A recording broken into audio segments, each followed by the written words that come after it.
காசு பணம் இல்லாதவன் ஏழை மகன்தான். அவன் காட்டோரமா ரோட்டோரமா படுத்து தூங்குறான். சொத்து சொகம் உள்ளவனோ செல்வ மகன்தான். அவன் பஞ்சு மெத்த போட்டிருந்தும் முழிச்சு ஏங்குறான்.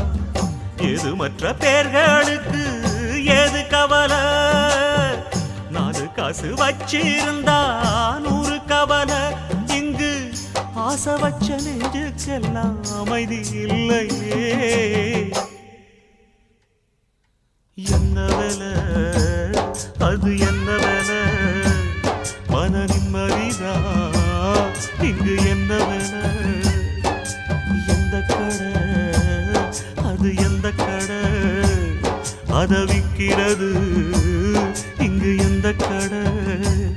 பணங்காசுதான் அள்ளி வீசிதான் அடடா அதுதான் கடையில் கிடைக்காதே.